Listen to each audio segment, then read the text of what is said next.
नमस्कार। मैंने ग्रॉक से पूछा कि क्या कुरान की आयतें लोगों को, इस्लाम को मानने वालों को आतंकवाद के लिए उकसाती हैं। ग्रॉक ने जवाब दिया, हाँ, इसकी कुछ आयतें हैं जो आतंकवाद के लिए उकसाती हैं गैर इस्लामियों के विरुद्ध। उसके अलावा ये भी मैंने पूछा कि कितना जो टेररिज्म है दुनिया में वो इस्लाम की वजह से है। 90% जो टेररिस्ट ग्रुप्स हैं घोषित रूप से वो इस्लाम की वजह से हैं। ये और एक बात सामने आती है कि देखिए, बहुत अलग तरह के टेररिज्म भी हैं, रिलीजन से ना जोड़िए। कुछ नक्सलाइट्स मूवमेंट भी हैं, उनको हिंदू टेररिज्म से जोड़ने की कोशिश की गई। तब ग्रॉक का इसमें जवाब था कि नहीं, ये बात गलत है।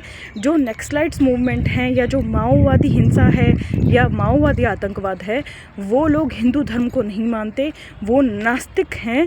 और वो कार्ल मार्क्स का जो सिद्धांत है बराबरी का, सामाजिक न्याय का, उसके पागलपन में वो ज़बरदस्ती की जो बराबरी क्रिएट करने के उद्देश्य से, सामाजिक बराबरी क्रिएट करने के उद्देश्य से हिंसा करते हैं। तो नक्सल आतंकवाद का हिंदू धर्म से लेना देना नहीं है, नास्तिक हैं वो। तो इन बातों से स्पष्ट होता है कि इस्लामी आतंकवाद की जो अवधारणा है वो उस मजहबी किताब में है, कुरान में ही है। 90% से ऊपर जो चीज़ें हैं, जो आतंकवाद है वो इस्लामी आतंकवाद है दुनिया में। और जो बचा हुआ 10% आतंकवाद है वो आतंकवाद या तो माओवादी नक्सली हिंसा है या फिर किसी और वजह से, लोकल इश्यूज़ की वजह से है। वो बिल्कुल भी किसी और धर्म से रिलेटेड नहीं है। तो आतंकवाद का धर्म या आतंकवाद का मज़हब एक ही है, इस्लाम। इस बात को जितनी बार झुटलाया जाएगा उतनी बार इस दुनिया के लिए अच्छा नहीं रहेगा। इस्लाम को रिफॉर्म की आवश्यकता है, क्योंकि ये जो मजहबी पागलपन है, गैर मुस्लिमों के विरुद्ध हिंसा करके उनको जान से मार कर जन्नत प्राप्त करने की जो ये इच्छा है, ये बहुत ही ख़तरनाक रूप लेती जा रही है। 1400 वर्षों से, जब से ये मज़हब दुनिया में आया है, तब से इसका एक हिस्सा राजनीतिक है। राजनीतिक इस्लाम जो है बहुत ही एक्सपेनिस्ट है, बढ़ने की उसमें इच्छा है कि पूरी दुनिया को किसी भी तरह से इस्लाम में लाया जाए, मुसलमान बनाया जाए। और अगर नहीं बना सकते, क्योंकि सबको कन्वर्ट करना बड़ा मुश्किल होता है, तो ख़त्म कर दिया जाए। क्योंकि अगर दुनिया के लोगों को, गैर मुस्लिमों को ख़त्म कर दिया जाएगा तो जन्नत में जैसे एक कमरा बुक हो जाएगा, टिकट पक्की हो जाएगी, या ये सबाब का काम है, ये इस तरह की बातें हैं। आपको पता ही है कि बार बार ये बात स्पष्ट हो रही है कि दारुल हर्ब और दारुल इस्लाम, दो तरह से इस्लामी जो है दुनिया को बांटते हैं। दारुल इस्लाम का अर्थ है इस्लाम का क्षेत्र, वो क्षेत्र जहाँ पर इस्लाम राजनीतिक रूप से मज़हब के तौर पर स्ट्रॉन्ग है, काबिज़ है, जैसे कि पाकिस्तान, अफ़गानिस्तान, सीरिया, फ़लस्तीन, इस जगह, ऐसी जगह हैं। और दारुल हर्ब का मतलब है युद्ध क्षेत्र, जहाँ पर इस्लाम को राजनीतिक रूप से वर्चस्व दिलाने के लिए हिंसा करना, लगातार संघर्ष करना, ये जारी रहता है। तो अब आपने देखा कि पहलगाम में जो हिंसा हुई है, पहलगाम में जो आतंकवादी हमला हुआ उसमें, और उसके अलावा भी बहुत जगहों पर जब भी आतंकवादी हमला होता है, अभी हाल ही में दिल्ली में हुआ है, उसमें मुस्लिम आतंकवादियों का नाम सामने आया है, वो भी वाइट कॉलर टेररिस्ट का, ऐसे टेररिस्ट का जो कि डॉक्टर्स थे। पहले भी बहुत सारे डॉक्टर्स, इंजीनियर्स इस तरह की हिंसा में शामिल होते रहे हैं। तो इस चीज़ को जितना ज़्यादा दबाया जाएगा उतना ही ज़्यादा नुकसान होगा हमारे देश को, उतना ही ज़्यादा मासूमों की जानें जाएंगी। अब बात करते हैं लिबरल्स की। लिबरल्स बिल्कुल भी ये चीज़ मानने के लिए तैयार नहीं है, क्योंकि लिबरल्स का जो मज़हब है, वो मार्क्सवाद जो है, वो भी एक्सपेनिस्ट है, वो इस्लाम ही है माइनस अल्लाह। वो भी पूरी दुनिया में ज़बरदस्ती की जो इक्वालिटी है या एक ही विचार की सत्ता, माओवाद की, नक्सलवाद की, मार्क्सवाद की, उसी सत्ता को काबिज़ करने की जो कोशिश है वो ही है। वो नास्तिक होते हैं, लेकिन उनका पूरा समर्थन रहता है ऐसी जगहों पर जहाँ पर ना तो इस्लाम का वर्चस्व है, ना ही वर्चस्व है मार्क्सवाद का। तो दुश्मन का दुश्मन दोस्त होता है। इसी तरह से क्योंकि वो हिंदुओं को, हिंदुस्तान को दुश्मन मान चुके हैं, इसलिए यहाँ पर वो वैसे एक दूसरे के दुश्मन ही होते हैं, लेकिन यहाँ पर ये दोनों विचारधाराएं एक दूसरे का हाथ थामी रहती हैं।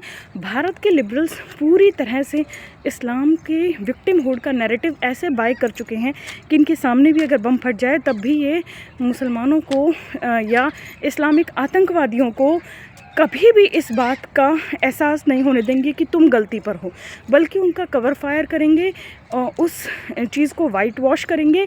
और इस्लामिक विक्टिमहुड को ये ऐसा बाय कर चुके हैं कि इन्हें फ़लस्तीन में जो जवाब दिया इज़राइल ने, उससे बड़ी तकलीफ़ हुई, लेकिन यहाँ पर जब टेररिज्म के लिए पूछताछ तक की जा रही है, उससे इन्हें ज़्यादा तकलीफ़ हो रही है। मतलब ये किसी भी तरह से कवर फायर देते हैं और ये इतना ज़्यादा इस आइडिया को ग्लोरीफाई करते हैं, वाइट वॉश करते हैं, इसे बचाने की कोशिश करते हैं कि इस्लामिक आतंकवाद है। इस बात को पूरी तरह से छुपाने की कोशिश करते हैं। हिंदू आतंकवाद की थ्योरी भी ऐसे ही इन्होंने गढ़ी थी और आपको पता है उस पर पूरी पुस्तक भी है, मैंने वो पुस्तक पढ़कर भी सुनाई है। हिंदू आतंकवाद की थ्योरी गढ़ कर इन्होंने इस्लामिक आतंकवाद का बचाव करने की कोशिश की और उसी कोशिश में इन्होंने साध्वी प्रज्ञा सिंह और लेफ्टिनेंट कर्नल श्रीकांत पुरोहित को 9 वर्ष तक जेल में सड़ाए रखा और बाद में पता चला कि उनके खिलाफ कोई सबूत ही नहीं मिले। इस साजिश में कांग्रेस पार्टी भी पूरी तरह से शामिल थी और जब 26/11/2008 को भारत पर हमला हुआ था तो आपको पता है कि उस हमले को हिंदू आतंकवादियों का हमला साबित करने के लिए सारे के सारे हमलावर हिंदू जो तिलक है वो लगा कर आए थे और कलावा पहन कर आए थे। तो डॉक्टर्स पकड़े जा रहे हैं, इंजीनियर्स पकड़े जा रहे हैं। ओसामा बिन लादेन खुद इंजीनियर था।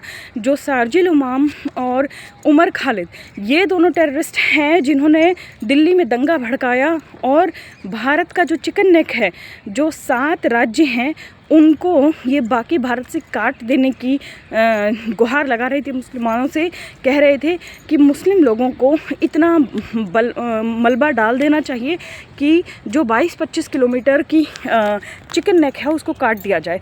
तो पूरी तरह से भारत के विघटन की बात कर रहे थे जो दिल्ली में CAA के विरुद्ध, जबकि CAA का अच्छी तरह से जानते थे लोग कि कुछ भी लेना देना नहीं है भारतीय मुसलमानों से। CAA का पूरा लेना देना जो है वो भारत के बाहर जो अफ़गानिस्तान, पाकिस्तान, बांग्लादेश के हिंदू नागरिक हैं वो वहाँ पर प्रताड़ित हैं, उनको भारत की नागरिकता देने का प्रावधान है जो कि पहले से है। नेहरू जी ने ही वो लागू किया था। उसमें कुछ अमेंडमेंट, कुछ सुधार केवल किए गए थे कि ऐसे लोगों को तकलीफ़ ना हो, उन्हें जल्दी भारत की नागरिकता मिल जाए। सिर्फ इस बात पे लेकर इन्होंने हंगामा किया बहाना बनाकर। तो बहाने खोजते रहते हैं भारत की सरकार को और भारतीय नागरिकों को नुकसान पहुंचाने का, हिंदू नागरिकों को नुकसान पहुंचाने का। तो उसका बहाना बनाकर ये महीनों बैठे रहे और CAA के विरुद्ध इन्होंने ऐसा प्रचार प्रसार किया, लोगों को भड़काया। ताहिर हुसैन नाम का जो एक व्यक्ति था जो आप पार्टी से संबंधित था, शायद उनका MLA हो, वो व्यक्ति के घर हथियार जमा किए गए और ऐसे हमले किए गए हिंदू लोगों पर कि उसमें बहुत से नागरिकों की हत्या हुई, जैसे जिनमें प्रमुख नाम कांस्टेबल रतन लाल और अंकित सक्सेना का है जो कि इंटेलिजेंस ब्यूरो के अफसर थे।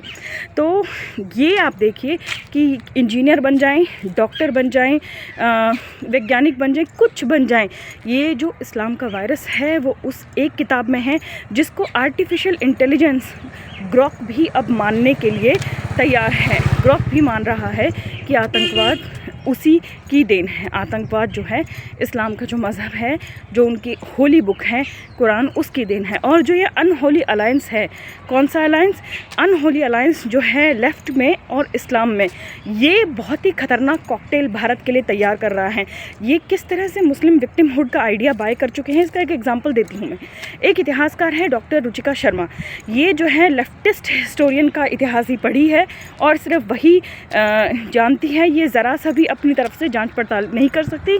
मिडाइवल हिस्ट्री की ये इतिहासकार है और मिडाइवल हिस्ट्री के इतिहासकार होने के लिए पर्शियन और अरेबिक पे अच्छी पकड़ होनी चाहिए, लेकिन इस महिला को ना पर्शियन आती है ना अरेबिक आती है।